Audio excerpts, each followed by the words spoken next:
all the witnesses for their patience being here today. We are working on an infrastructure bill. We're here talking about that. We also, part of that also is we want to make sure that this is going to be a green infrastructure bill. That is the transportation infrastructure that we help out and choose. We make more green. And certainly rail is more green of a way to move both freight and also move people. Passenger rail is the greenest, certainly for intercity and probably also for intracity.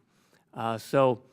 Anderson, I was happy to have an opportunity to speak with you yesterday. I'm glad yesterday we talked in my office about labor issues. I'm glad that when we were talking about what earlier you had mentioned in terms of work that you're doing to say streamline Amtrak, that you said we can't do it on the back of labor, and I'm very happy that you said that, and we have to make sure that that's the way things move forward.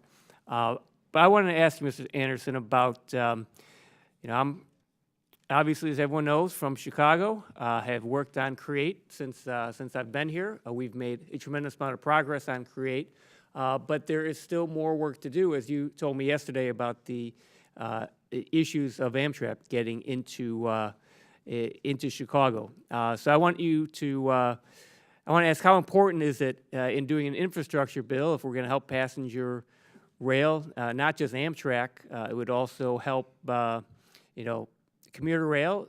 It would help also move freight in Chicago. How important is it that we, in this infrastructure bill, put more money into the Chicago rail system?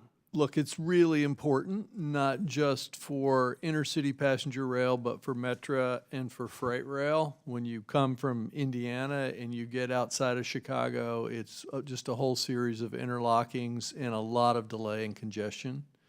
And so Amtrak has provided letters of support and matching funding for various aspects of the CREATE project. So we are supporters of it. I would note for you that for intercity passenger rail, we would like to build a direct line that's passenger only from Indiana straight into Union Station as being the long-term best solution to separating the freight traffic from the passenger traffic. But in summary, we're big supporters. We have done matches when the local community has asked us to. We filed letters of support. And we think it would go a long way, not just for Amtrak, but for Metra and the freights.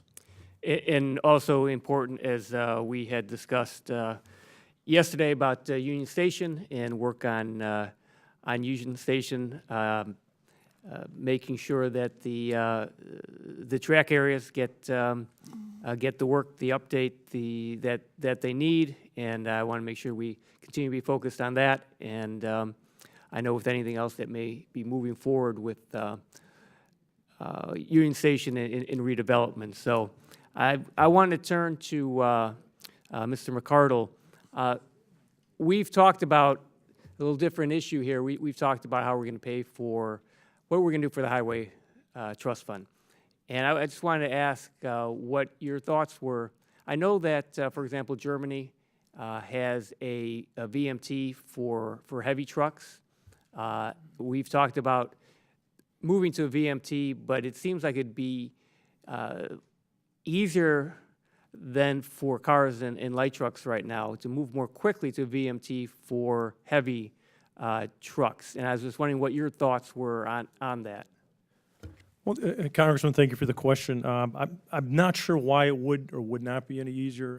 I think VMT is certainly one of those programs that needs to be tested. We encourage pilots, true pilots, proof of concept pilots that will test the personal security behind VMT. Pilots are going to test the evasion rates behind VMT type miles. Who are those that are going to try to avoid it? Pilots are going to really understand what the true costs are with the VMT program. But that would be easier for right now to do it for the heavy trucks rather than, easier than it's for passenger vehicles though, because we already do some tracking of the mileage for trucks, correct? We do, and then it gets into the equitable side with the VMT. We want to make sure that when you look at between passenger cars and vehicles, that the right approach is taken. Just one other comment on the VMT. I think it does need to be evaluated and looked at.